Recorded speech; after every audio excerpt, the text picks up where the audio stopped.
Hello and welcome to the School of Modern Languages and Cultures at Durham University. My name is Dr. Nicholas Roberts and I'm the admissions tutor here at MLAC as we refer to it, and I'm going to be giving you a brief guide to our programs in the course of this video. By our programs, what I mean is both the programs that we run, that we operate here in MLAC, and also the programs to which we contribute. Okay, so to start with, I'll give you an overview of what I'll be talking about in this video. So to start with, I've divided the programs that I'm going to be addressing into three groups. The first of these groups, the BA in Modern Languages and Cultures, the BA in Chinese Studies and the BA in Japanese Studies, are programs that we run here in MLAC and which are based around, as should be fairly clear, the study of languages and their cultures. The second group of programs, which you can see in front of you, the BA in Modern European Languages and History, the BA in Liberal Arts and the BA in Combined Honours in Social Sciences. Now these are all programs to which we contribute. Essentially these are the programs that offer you the opportunity to study languages and their cultures alongside other subjects from around the university. Finally, the third group consists of just one program, the BA in Visual Arts and Film. And this is a program that we run here in MLAC, which is based around the cultures part of our title, rather than the languages part. And I'll talk about this and all the other programs briefly over the next few minutes. Okay, so to start with, I'll address the main, in the sense of the most popular program that we offer, the BA in Modern Languages and Cultures. Now this is a four-year course, like in fact most of the other courses that I'll be referring to today, because they involve the study of a language. So when you study a language through us here in Durham, you will spend the third year of your degree programme abroad, in a country or countries where they speak the language or languages that you're studying. So the BA in Modern Languages and Cultures, aside from this third year abroad, it comprises 3 years, your first year, second year and fourth year spent here in Durham. Now, if there's one thing that really sums up, I think, what we offer here at Durham, it's flexibility. First of all, a flexibility in terms of the range of languages, and I've put that on the screen. So the number of languages that you can study with us, Arabic, French, German, Italian, Russian, Hispanic studies, are obviously very numerous. And within these you can also study Persian via Arabic, and there's an opportunity to study Catalan within Hispanic studies as well. So a very wide range of languages you can take with us. Now that flexibility isn't just in terms of the range of languages you can study, but also the combination of them, the number and the combination. So in your first year with us you can take 1, 2 or 3 languages in year 1. One of these languages, at least, has to be a post-A-level language, but you can also take a language as a beginner. So what that means is you can take, for example, French post-A-level and German as a beginner. Or if you've got 2 languages at A-level, you could take both of those and a beginner's language, and hence do 3 languages in your first year. So the languages that you can take as a beginner are in fact all of the languages that you can see on the screen, with the exception of French, which is the only language that you can only study if you have an A-level. So following the first year, you would then drop one of those languages, if you're doing 3 languages, to a maximum of 2. So really at this stage you can continue studying the 2 languages, or even drop down to 1 if that's your preference. In each of the years of study then, first, second and fourth year, you will study different types of module. So on the one hand you have your language modules, so whichever languages you study, so 1, 2 or 3 languages, you would do a core language module in that language. Alongside this, you then study cultural modules. So these are the modules that involve the study of the different cultures associated with the language or languages that you're studying. So these will involve typically the study of different types of text. Now by text we don't just mean literature, although that is one of the areas that we cover, but that also includes visual arts, so visual culture rather, so art, film, architecture, a whole range of different photography, a whole range of different media, different types of cultural artifact that you can study. And all of these are approached in different ways over the course of the modules. Historical context, political context, approached from different theoretical angles, different philosophical angles. And so what we're doing really in these modules is giving you an introduction to and an in-depth understanding of, eventually as you move up the years, the different cultures associated with these languages, seeing them and understanding them from a wide range of different perspectives, different angles. Now, if you study one language with us, either in the first year or dropping to one language at the end of your first year, then you also have the opportunity to study one or two modules from outside of MLAC.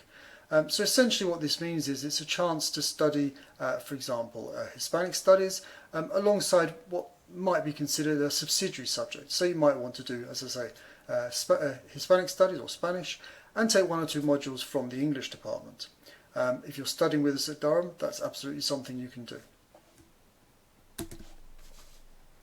So moving on now to some of the other programs that we offer, Chinese studies and Japanese studies. Now both of these programs are similar to the main program in Modern Languages and Cultures in that again they involve 4 years of study, with the third year being spent abroad at a university either in China or in Japan. However, unlike the Modern Languages and Cultures BA, there is no language entry requirement for entry onto either of these two programs. So essentially what that means is you can study Chinese or Japanese without having any prior knowledge of these languages. As with our main program, again, these two programs combine language and culture, and here bringing in other disciplines. So we operate a 3/3 system in these degrees. 1/3, so 2 modules, is taken up by the study of the language. 1/3, again 2 modules, is taken up by the study of 2 modules. One module in culture, so Chinese culture or Japanese culture, that's via ourselves, and one module via the history department, obviously related to Chinese and Japanese studies. The final third of this system is taken up by other options from across the university. So we have a list, an extensive list of modules that are open to you to take, again related to, germane to your studies of Chinese or Japanese, and you would choose 2 of these modules to complete your 6 modules in any one year. There is also a double dissertation module in these programs, Chinese Studies and Japanese Studies, whereas in the Modern Languages and Cultures program, just to quickly go back to that, you can choose to take either a single or a double module dissertation. Okay, so now moving on to our other programs that we don't run here at MLAC, but in which we participate. So these are the programs that offer you the chance to combine the study of languages and cultures with the study of other subjects from different departments across the university. So we have one specific dedicated joint honours program, and that's this one, Modern European Languages and History. And as is unsurprising, it's taught in collaboration with the Department of History here. Again, a 4-year course because it involves the study of a language.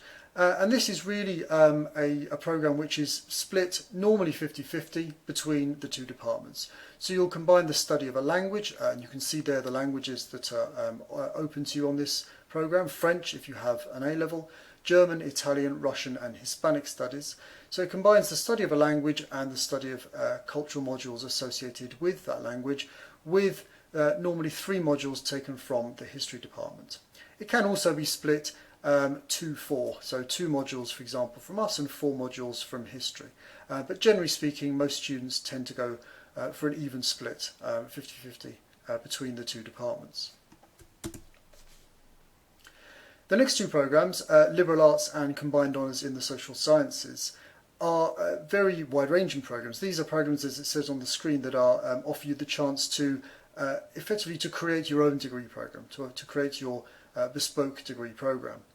Essentially what this means is if you want to study a subject other than history as a joint honours, or if you don't simply want to have a subsidiary subject, as I explained you could do if you studied just one language with us on the Modern Languages and Cultures program, these 2 programs give you the chance to combine the study of 2, 3 or 4 subjects from across the Arts and Humanities faculty and also from across the social sciences. And as part of this degree you can include a language, or in fact 2 languages in the case of liberal arts. And that really starts to give an indication of the difference between these 2 programs. Essentially with the liberal arts program, that's if you want to do, as I say, 2, 3 or 4 subjects where your focus is on subjects from the arts and humanities. On the other hand, if your main focus is more towards the social sciences, then you would go down the combined honours route. So to give you an example, if you wanted to study French and English and combine that with economics, then you would go down the arts and humanities route, because there you've got two subjects drawn from the arts and humanities. Likewise, if you wanted to do two languages, so if you wanted to combine Italian, Russian, and again in economics or business, you would go down the liberal arts route. However, if you wanted to go more towards social sciences, so maybe archaeology even, anthropology, and the study of Russian or Italian, then you would go down the combined honours route, because most of the subjects you're taking there are in the social sciences. Again though, as with the other programs I've been talking about, the third year here would be spent abroad because you're involved in the study of a language, hence making it a 4-year course. The final program I'll discuss today is the BA in Visual Arts and Film. So this is again a program that we run here in MLAC, and it's a program which is a little bit different from the others in that this program does not bring the requirement to learn a language, although it is an option which you can take up. So if you decide not to study a language on this program, it's a 3-year course. If you do, then it becomes a 4th year. You can though take an additional placement year abroad even if you don't study a language. Now this program is really built around the culture side of our name. So we have considerable expertise within the school in the study of visual culture, and that's brought to bear on this program. So here you'll be introduced to and given, as I say, in-depth understanding of a range of visual artifacts from across the globe. So this will include painting, photography, architecture, film, for example, and as I say, very transnational in scope. So we draw upon our expertise in Latin America, in the Middle East, in Russia, in Europe, and that all has an impact, if you like, on the way in which this course is designed and the way in which you'll be studying the visual culture that's being presented to you. This degree also involves a very strong practical element. So here we encourage you on our modules to learn about curating, about exhibiting, and there are field trips to museums and galleries both within Durham, the Oriental Museum for example, and also beyond. As I mentioned at the start, there is a language learning opportunity here which you can take up if you decide to do so. Okay, so that was a quick run through the different programs we offer here at Durham, either organised by ourselves in MLAC or, as I say, to which we contribute. Hopefully it's been helpful. The main message I think I'd like you to take from this is the range of options that you have. Range of options within individual programs. So for example, within our main program you can study a whole range of different languages alongside a very varied offering in terms of the cultural modules that we have. But if you wanted to combine the study of languages and cultures with other subjects, then we have several routes by which you can do that, either as a subsidiary or as the joint honours with history, or as I mentioned, a bespoke degree programme taking either liberal arts or combined honours in the social sciences. If you'd like any further information on the programmes, then please do visit the website you can see on the screen. Otherwise, I very much hope that we can welcome you soon to Durham. Thank you.